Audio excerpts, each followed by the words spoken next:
Muy buenas noches, bienvenidos a un programa más de Primer Plano. En esta ocasión decidimos variar un poco el orden de los temas. Vamos a empezar con un tema internacional. Los que siguen serán realmente hechos en México. En este caso, queremos fijar la atención en el Medio Oriente, en el caso de Siria y en la ciudad de Alepo. Después de varios años, el gobierno sirio de Bashar el-Assad ha logrado el control de esa ciudad. Algunos de los que sufrieron el sitio, que a mí me parece como el de Stalingrado, una ciudad con todos sus habitantes sometidas durante años a bombardeos, a combates casa por casa. Uno ve la fotografía de Alepo y es dantesca. Algunos de sus habitantes han dicho, ¿por qué? ¿Por qué el resto del mundo no dijo nada? ¿Por qué no ha habido una protesta mundial por esta masacre? Y en efecto, yo creo que tienen razón. Nosotros por lo menos queremos que no pase desapercibida esta brutalidad. Explicar Siria, explicar el Medio Oriente, ahora sí, literalmente, que Dios lo entienda. No creo que nosotros lo podamos entender, pero sin embargo tenemos una obligación sobre, en particular, sobre los derechos humanos, sobre hasta qué punto un poder político tiene el derecho de imponerse, aun y cuanto sea contra el Estado Islámico, a este costo, con esta brutalidad. ¿Qué significa para nuestro siglo XXI la destrucción de esta naturaleza en Siria? Y ese es el tema que pongo sobre la mesa. Bueno, se representa, Lorenzo, tú ya lo mencionaste, un incremento en la brutalidad y al mismo tiempo un fenómeno paralelo que es lo que se llama la fatiga de la compasión.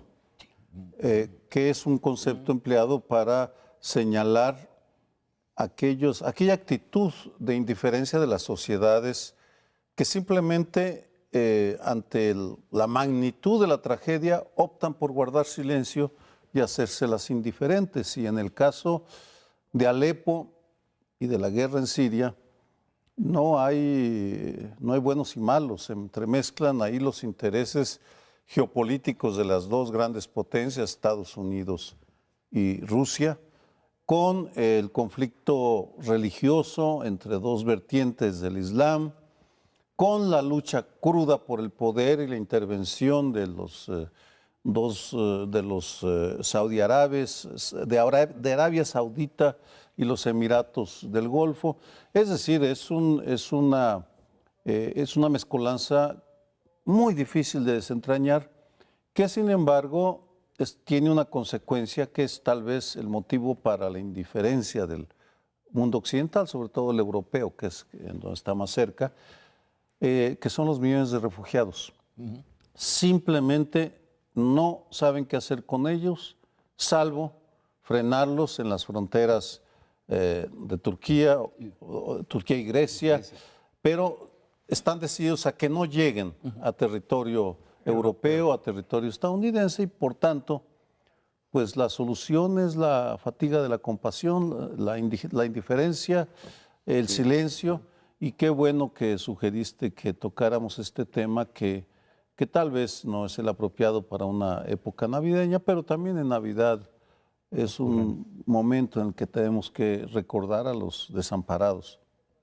Pues sí. Esto que llamabas una mezcla de, pues decimos los científicos sociales, de variables que van a producir una hecatombe social, una masacre tan brutal, es algo que produce en muchas ocasiones, pues, el enmudecimiento. Al que tú te referías de por qué no se ha hecho una...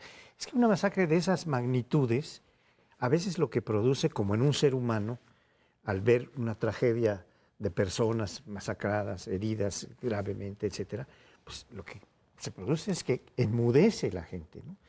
es tan grave el asunto, no sabe uno a quién culpar, cómo, son tantos los intereses que se han mezclado. Esto podría ser, pero por otra parte, no podemos dejar de decir en este tiempo, que también lo es de la defensa de los derechos humanos, estén en el punto del planeta donde estén las violaciones. Cuando estas son de esta gravedad, pues que sí se organice una protesta generalizada, que llegue hasta las principales entidades públicas que juzgan los derechos humanos o sus violaciones, en los tribunales internacionales, en las Naciones Unidas, etcétera. Por lo cual, pues este enmudecimiento inicial es una acción que va a conducir probablemente a una protesta generalizada que señale allí, que desentrañe todas las causas de esta violencia y que pues marque a este grupo oligárquico que en el fondo es el responsable por estar ejecutando estas matanzas, ¿no? Pregunta Lorenzo, ¿qué significa esto en particular dentro del siglo XXI?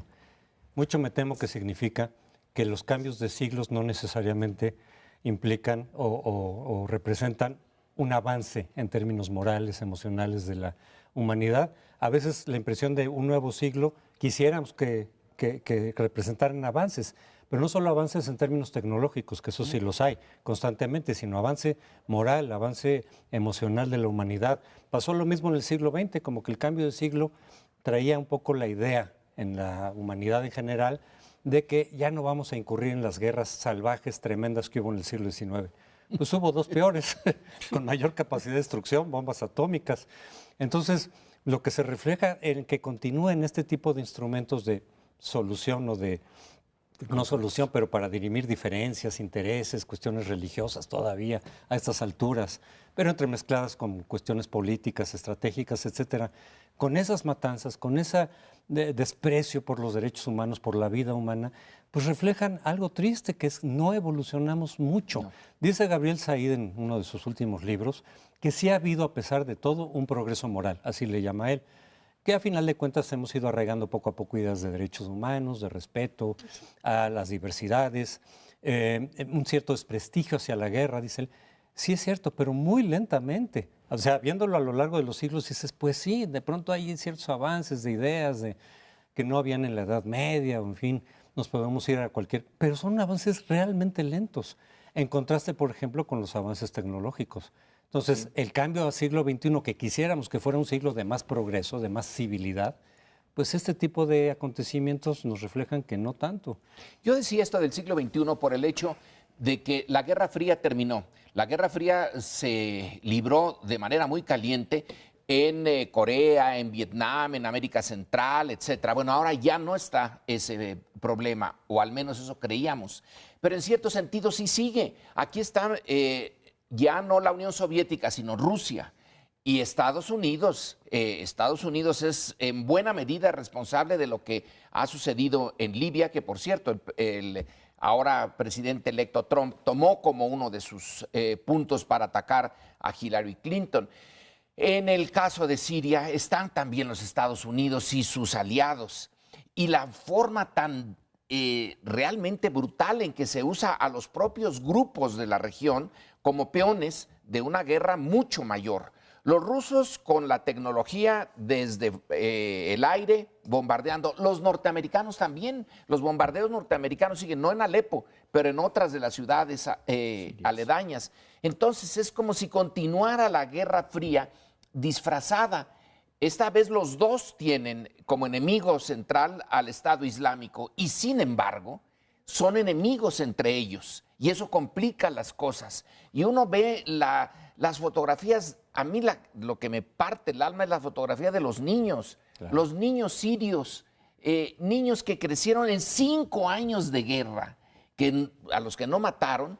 Bueno, ¿cómo van a quedar esos sordos de esos tanto niños? Bombardeo. Van a quedar por el resto de sus vidas traumatizados. Y ahora Siria, todo el Medio Oriente es producto reciente de las políticas occidentales, ¿no? De las políticas de la Europa occidental, de que dividieron fronteras los kurdos, por ejemplo. Ahí están en Siria, están en Turquía. ¿Por qué los kurdos tienen que estar peleando por su nación Bueno, pues porque así dividieron estas potencias occidentales. Esto entonces, la responsabilidad es básicamente de Occidente, no la única, también es de ellos mismos, también es de ese Islam dividido. Pero nosotros, ¿qué podemos hacer? Bueno, desde este canal decir que no aceptamos esta indiferencia humanitaria, esta fatiga. Claro que eso no va a servir para nada. Sí sirve, Lorenzo. Una pequeña acotación. Alepo simboliza más bien el cinismo del régimen sirio de Assad, que se aprovecha del combate al Estado Islámico para lanzarse contra los insurgentes que quieren derrocar o cambiar a su gobierno. Me permito una digresión o una referencia geográfica a otra zona del planeta muy cercana a nosotros, que padece desde hace años una violencia diferente pero igualmente brutal, que es el Triángulo Norte de América Central. Sí. La violencia de las bandas criminales en Honduras, Guatemala, El Salvador ha llegado a niveles de una brutalidad enorme. No son solo los maras, porque ahí se mezcla, es la presencia del crimen organizado, que opera a través de grupos especializados en diferentes tipos de delincuencia. Lo que los unifica es el ejercicio de la brutalidad a niveles que no conocíamos y que se reproducen en México, y en ese sentido, para hacer un paralelismo numéricamente no tan importante como el sirio, el iraquí, es el flujo, el éxodo de centroamericanos a través de México hacia Estados Unidos, y en México también, con excepción de algunos grupos cristianos y de ONGs de derechos humanos y del ACNUR, realmente son ignorados. Y buena parte de la población mexicana, en los puntos por donde atraviesan el territorio, se aprovechan de ellos y les cobran muchísimo más cara la comida o el hospedaje, simplemente por ser extranjeros indocumentados. Es terrible esa indefensión en la que se encuentran los centroamericanos, muy similar, por cierto, a lo que sucede con los sirios en Turquía, Grecia o en los que quieren llegar a Europa.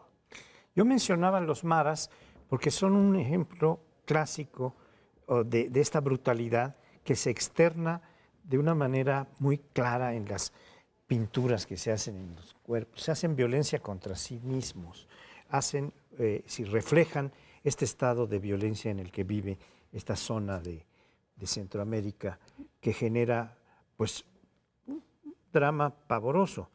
Sí es semejante en términos cualitativos, al de Siria, pero pues es algo que está más cerca de nosotros. Pues es muy buena referencia. Sí, los brotes de violencia descomunal están en varios lados, pero desde luego el caso de Siria pues sí llama la atención. Es parte, digamos, de estos movimientos de las primaveras árabes, de esos movimientos sociales que quieren irse en contra de dictaduras brutales, de dictaduras militares, pero en diferentes países tuvo distintos desenlaces también, y con distinta intervención de las potencias extranjeras, ¿no? En varios de los países no fue tan violento, digamos, el cambio, aunque luego después se ha complicado.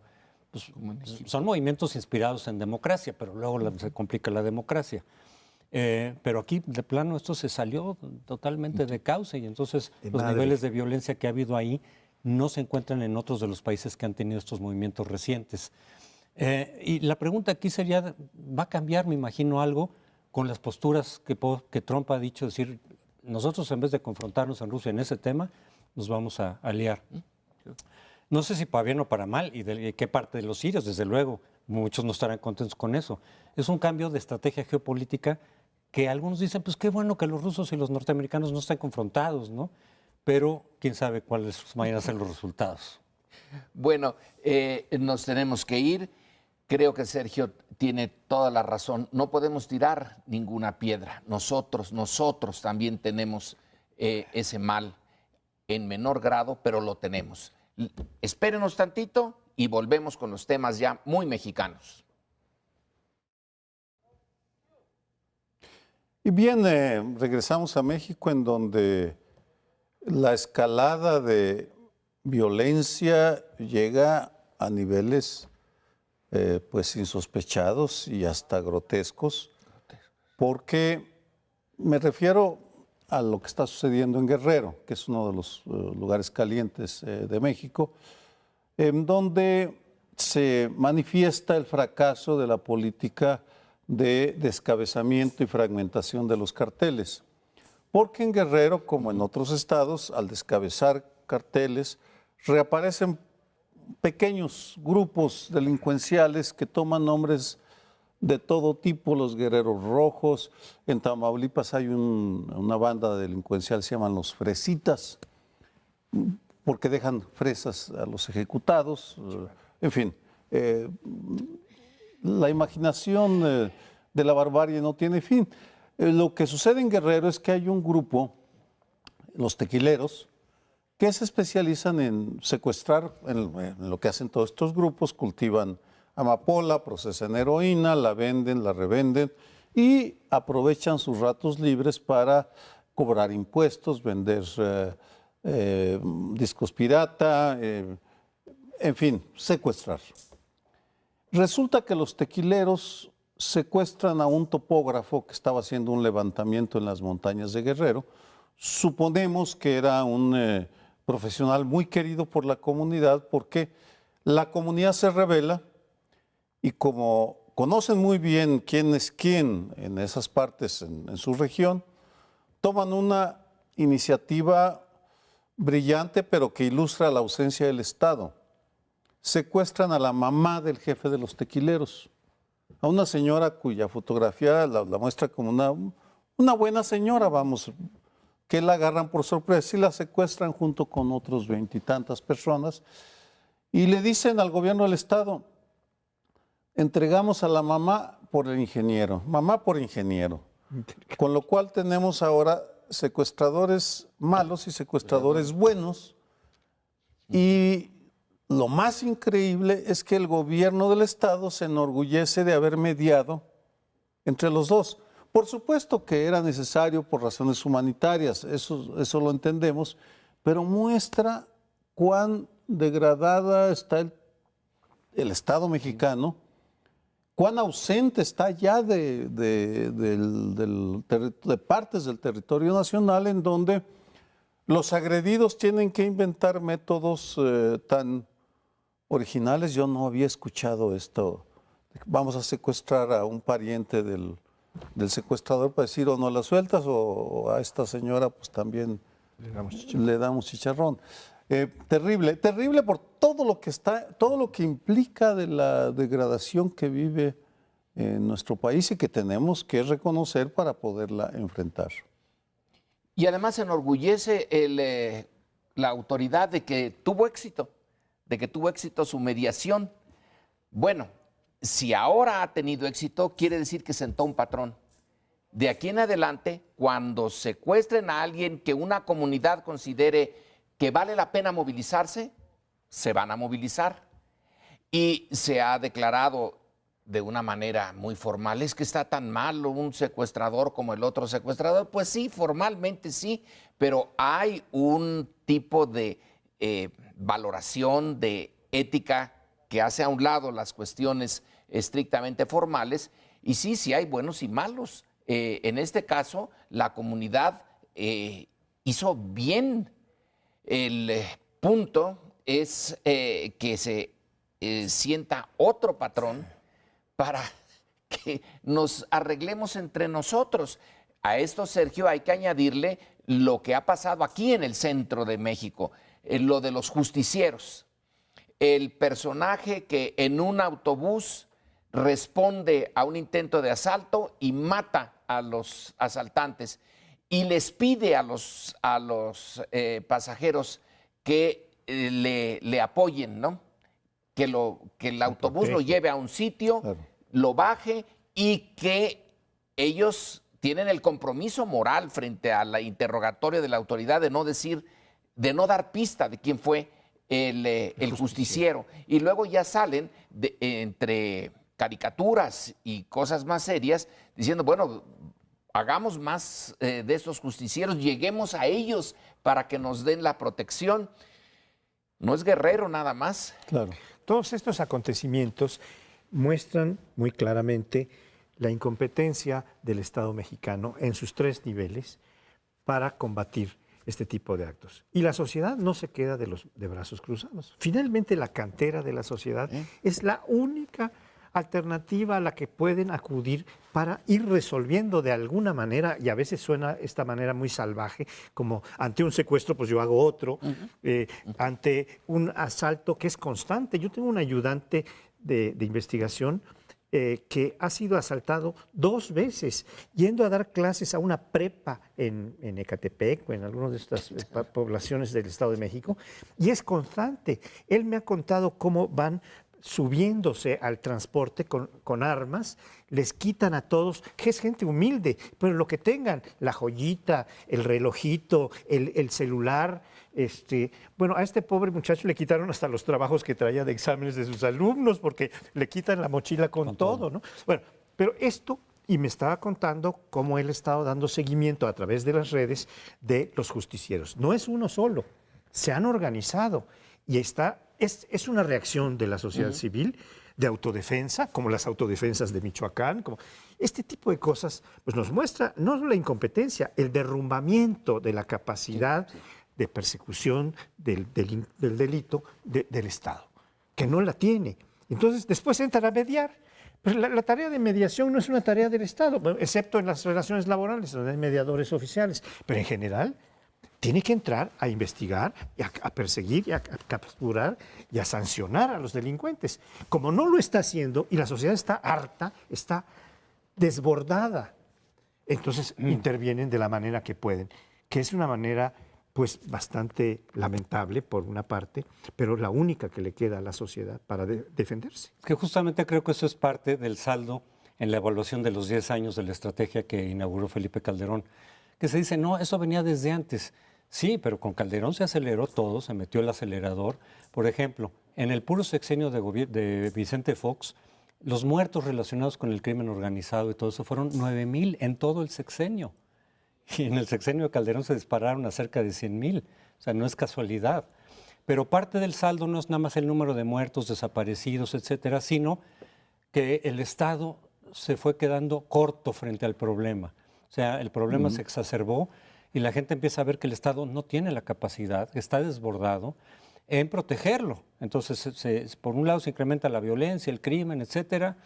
Se multiplican los cárteles, se contabilizaban 7 grandes cárteles a principios del gobierno de Calderón. Ahorita contabilizan 60. Dirán, a lo mejor son de tamaño distinto y todo, pero de todas maneras eso multiplica la violencia. Pero uno de los saldos es la incapacidad del Estado de proteger a los ciudadanos y entonces los fenómenos estos de autodefensas, justicia por propia mano, justicieros, ahora esta modalidad de secuestros mutuos, refleja eso, es parte del saldo de esta estrategia de 10 años que evidentemente dicen fue inútil. Yo le agrego, no solo inútil, contraproducente en respecto a los propósitos que se supone que se estaban buscando. Y lo malo es que no solamente se refleja la debilidad del Estado, sino que incrementa la falta de control del Estado. En la medida en que las sociedades recurren por desesperación, por sobrevivencia a este tipo de recursos, el Estado se va debilitando cada vez más. Es una espiral que nos lleva o nos apunta al Estado fallido. Un comentario que es de hecho una hipótesis, Francisco José, sobre los justicieros del Estado de México. Como hipótesis de trabajo, me parece más que es un escuadrón de la muerte creado por una autoridad del Estado de México, porque es demasiado consistente el patrón como para suponer que es solo la sociedad. La sociedad reacciona de muchas maneras, por supuesto, pero aquí estamos hablando de gente entrenada, porque no cualquiera puede ejecutar a 4 delincuentes con un balazo a cada uno. No es, vamos, los civiles tienen que ser gente entrenada y lo que estamos viendo es como en otras partes del mundo. Brasil, por ejemplo, son cuerpos, brigadas que deciden hacer limpieza social de los indeseables y por tanto se lanzan en contra de aquellos aquellos rateros, delincuencia común, porque no estamos hablando de delincuencia organizada, no están atacando a los carteles, están atacando a los delincuentes comunes, a los rateros que se organizan en pequeño grupo para asaltar un colectivo. Un colectivo. Ahí no entra, tal vez no entra la delincuencia organizada, ellos están en negocios más redituables, como es cobrar el derecho de piso a las cantinas. Entonces, es hipótesis, por supuesto, sé que es muy serio. Esto, ya que lo aludes, porque este ayudante mío me daba unas pistas, fue asaltado 2 veces. Ya la segunda vez, y ya no iba con teléfono celular ni nada, pero me contaba una cosa que es sociólogo, estuvo constatando cómo cuando hay un llamado a las autoridades después de un asalto, no se presentan. Llegan muy tarde, cuando ya la gente está desesperada, ya se va, toma otro transporte y se va. Pero en cambio, llegan inmediatamente las autoridades cuando va a haber un linchamiento. Esto tal vez coincide con esta hipótesis que estás haciendo.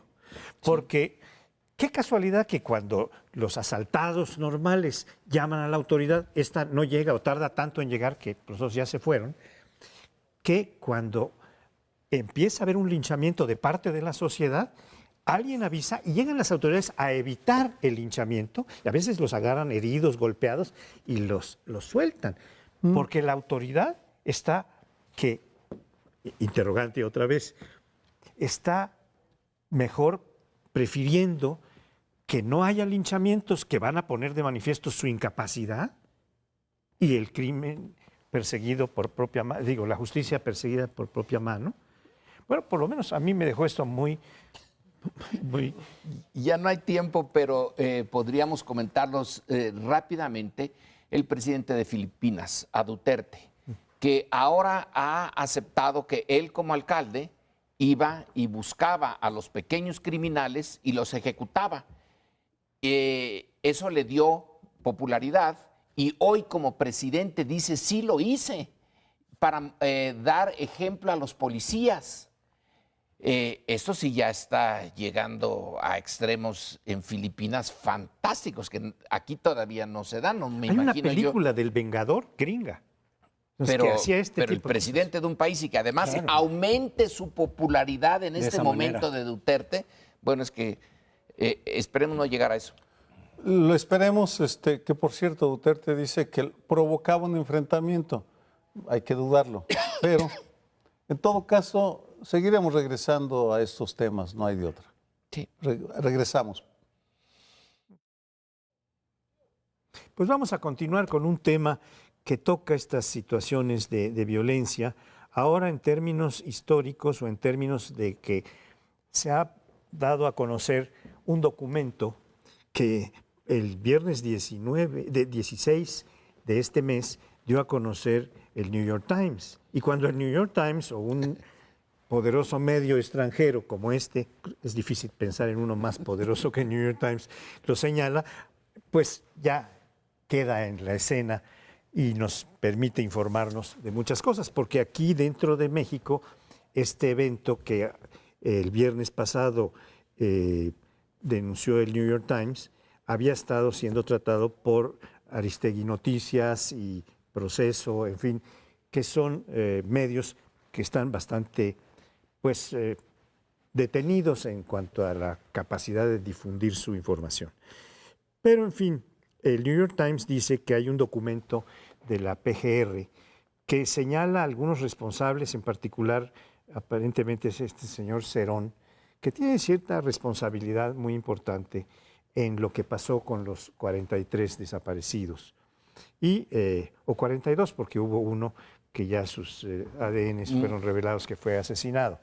Pero digamos que esto no se sabía o no se había tratado ampliamente, y esto sí iba a poner en serio brete a las autoridades por haber ocultado, por haber velado, tapado un hecho de grave responsabilidad para pues, las autoridades en nuestro país. Sí, la noticia de una investigación interna de la PGR, de un visitador dentro de la PGR, que se le informó a los padres de los 43 que estaba el documento y que se les iba a hacer llegar, pero que necesitaba nada más la aprobación de alguien dentro de la PGR. Y luego no se dio. Y ahora se dice, ese documento oficialmente no existe. Lo que el New York Times tiene, lo que tiene Anabel Hernández, lo que publicó Aristegui Noticias, Proceso, no existe. Existe, pero no existe, que es fantástico, ¿no? Entre las cosas que el documento señala es que inmediatamente después de la desaparición y que ya tomaron cartas en el asunto las autoridades federales, hubo 6 testigos que más o menos con las mismas palabras dan su testimonio. Es una coincidencia fantástica que estos 6 probables implicados tengan exactamente el mismo vocabulario y el mismo argumento. No se necesita ser Sherlock Holmes para suponer que están arreglados, así como lo de Tomás Herón. Entonces, aunque el documento que existe no exista, sí existe para propósitos políticos. Y aquí hay algo que nuestro colega Leonardo Curcio ha tratado en su último libro, y es la imagen de México en el exterior, la imagen que un país puede tener, difundir de sí mismo, puede ser parte de su poder blando, de su interés nacional. Bueno, aquí el poder de México de proyectar una imagen de seriedad y de justicia, todos los días se viene abajo. Me aparto un poco del hecho en sí mismo para comentar 2 implicaciones bien relevantes y más generales. Una, ese intento medio infantil de las autoridades, de nuestras autoridades, por desaparecer los documentos o la evidencia que les resulta incómoda. Lo que va a llevar, que espero que en otro programa hablemos de la Ley General de Archivos que están intentando imponernos Miguel Ángel Osorio Chong y su equipo, seguramente por órdenes del presidente, pero eso queda para otro tema. Dije infantil porque los diques que era capaz de imponer el régimen sobre la información se han ido rompiendo a lo largo de los años y ahora no es imposible, pero es muy, muy difícil que oculten la información porque espero que mis colegas algunos colegas que vean este programa se sientan ofendidos. Los periodistas somos como una jaurías de animales hambrientos que estamos a la caza de la información, y eso incluye a la prensa estadounidense radicada en México, y el New York Times tiene una oficina muy sólida, igual que El País, el Washington Post, el Wall Street Journal, porque México es noticia. Y una noticia como estas, pues influye en Estados Unidos, en donde todo el esfuerzo que hace Claudia Ruiz Massieu o el embajador Carlos Sada para decir que somos un país que está resolviendo sus problemas, se viene abajo cuando resulta que la Procuraduría General de la República no solo manipuló la información en un caso paradigmático como el de Ayotzinapa, sino que destruyó la evidencia que ya tienen en sus manos un buen número de medios de comunicación. Es síntoma de esta descomposición del Estado mexicano, de la cual no se da cuenta la clase política. El viernes pasado, Calderón, el caricaturista de Reforma, sacó un dibujo fantástico en el cual se ve una pareja de personajes grotescos así en un bar, bailando con champán sobre el precipicio, sin darse cuenta que su dispendio y su frivolidad los está llevando al suicidio, vamos. Es un suicidio autoinfligido. Esto de Ayotzinapa se ha ido enredando. Yo no tengo todos los elementos para tener una versión, ahora sí, una historia Eso irá saliendo, pero a final de cuentas ahorita tenemos todo un enredijo ahí de testimonios, de versiones que se encuentran, de documentos que no aparecen pero se habían dicho. La impresión en general que yo tengo dentro de todo lo que hemos visto, oído, etcétera, es que el asunto efectivamente originalmente no estuvo el gobierno federal involucrado, originalmente.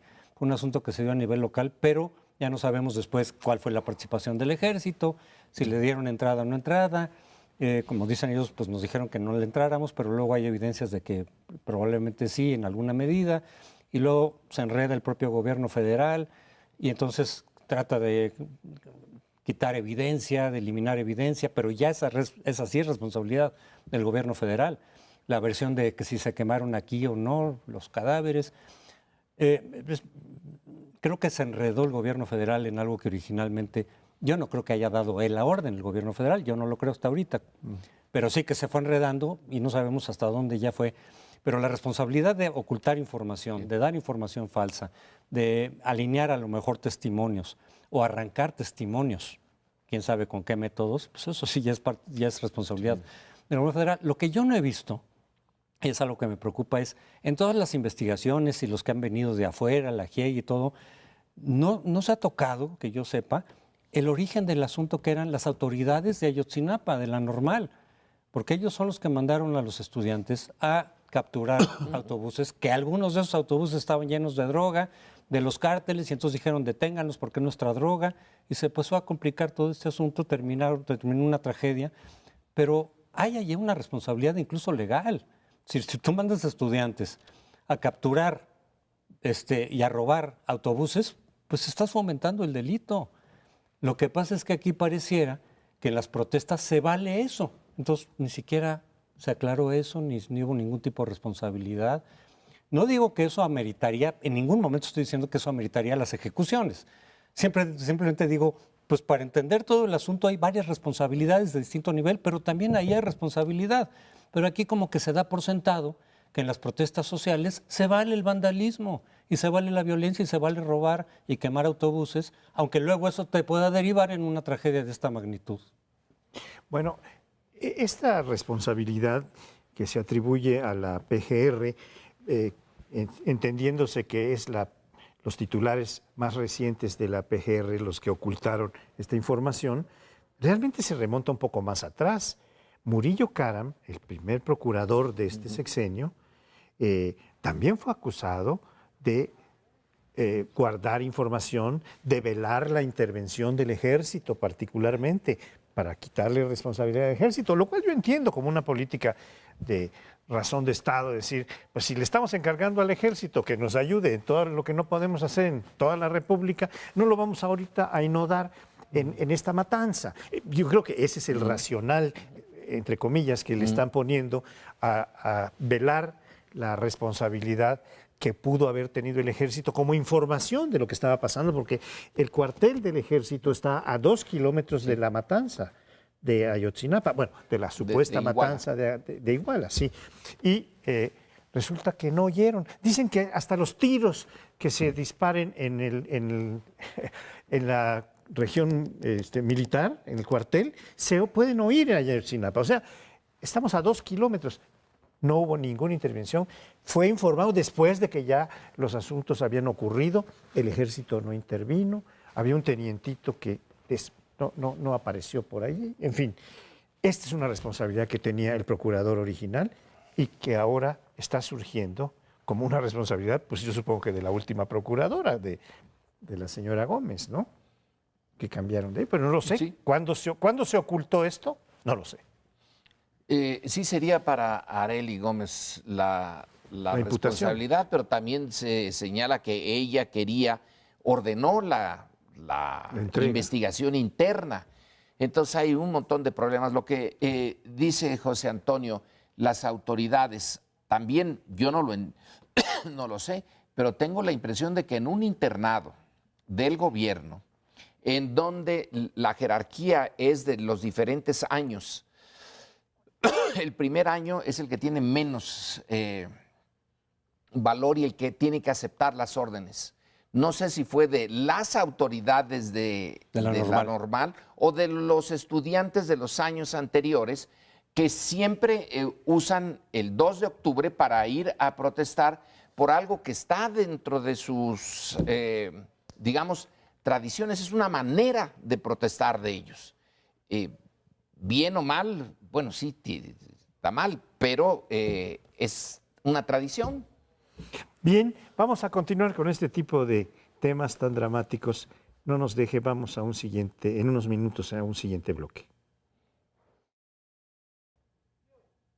Hemos hablado en 3 segmentos de la violencia a nivel internacional, a nivel nacional.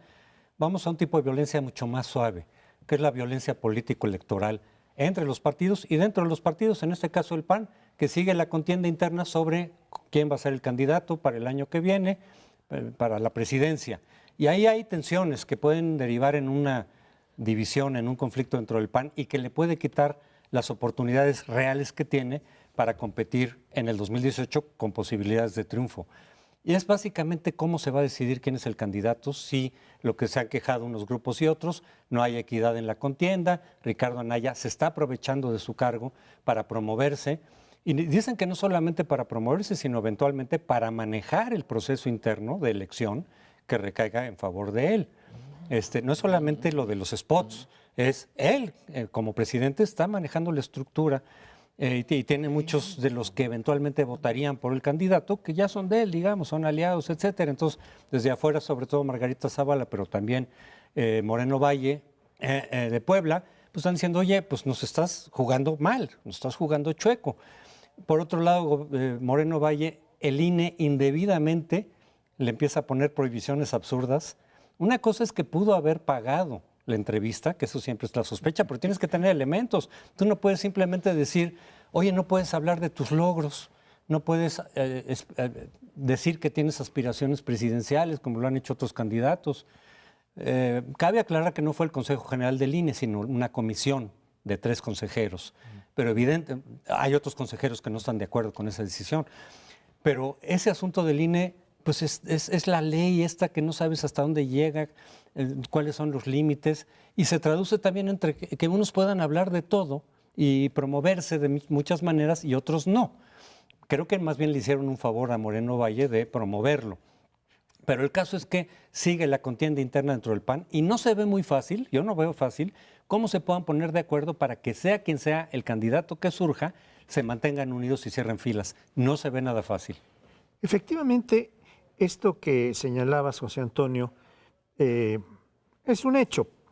El PAN, se ha dicho en las encuestas, etcétera, es la única fuerza capaz de contender con López Obrador y tiene posibilidades de volver a la presidencia. Pero entonces esta ambición de poder se ha incrementado dentro de los panistas, que tienen grupos y divisiones muy fuertes y se hacen más visiblemente fuertes o vigorosas cuando hay estas posibilidades de llegar al poder. El caso de Puebla, que reportan en los últimos tiempos los medios informativos, es el caso de un alcalde que lo fue relativamente exitoso hasta 2013, cuyas cuentas fueron juzgadas por el Congreso de Puebla y donde tiene mayoría el gobernador del estado, que es el señor Rafael Moreno Valle, y este está dolido porque este señor Rivera, que era el alcalde, no lo apoya a él, que ha lanzado una precampaña bastante...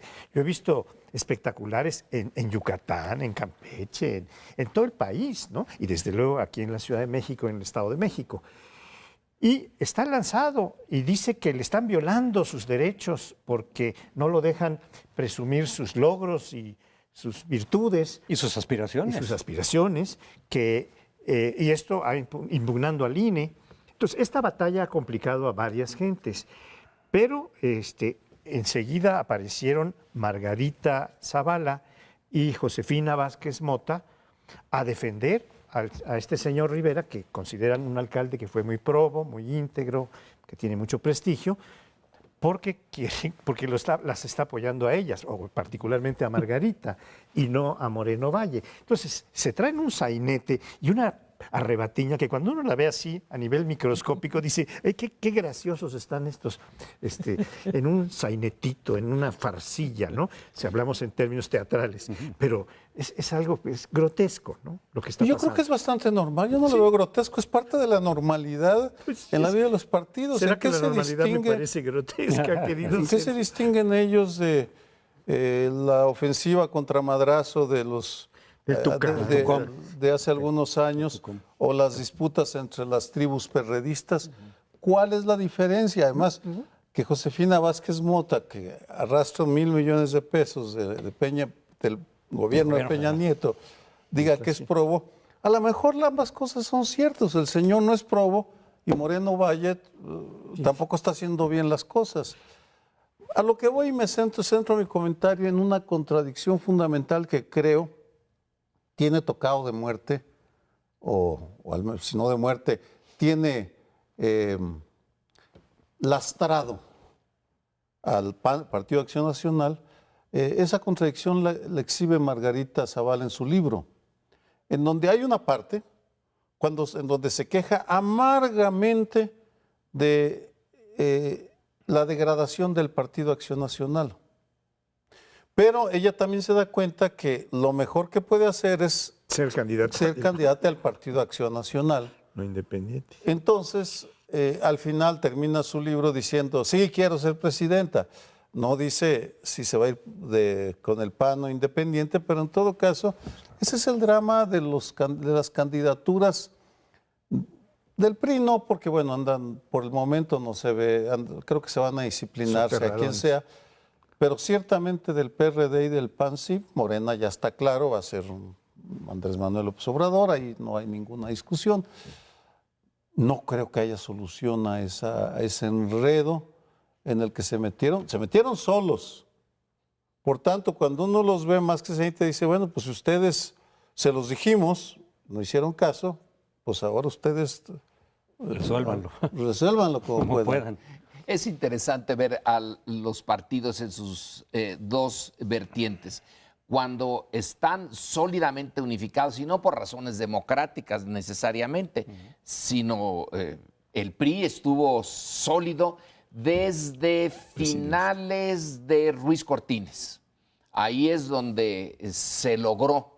Antes no, antes estaba igual. Pues Vasconcelos estaba, déjate, y Almazán, y Padilla, y Enrique Guzmán, es un desastre. Pero ya, el señor Ruiz Cortines, según Rogelio Hernández, casi por accidente, tranquilizó las aguas. Se encontraron 3 grandes fuerzas dentro del PRI que se neutralizaron y le dieron al presidente la posibilidad de ser él el único, y después ya nadie que quiera salir en la foto se debe de mover. Ahora a lo mejor volvemos con el PRI en algo similar, hasta que diga Peña Nieto quién, se moverán. Su opositor Morena, que no tiene el poder, está también muy sólidamente unificado. Es en medio donde se da claro. esta división que todos saben que los va a minar, pero que a la vez no pueden evitarla. Hay algo de tragicómico, para usar lo que usted decía. Términos teatrales.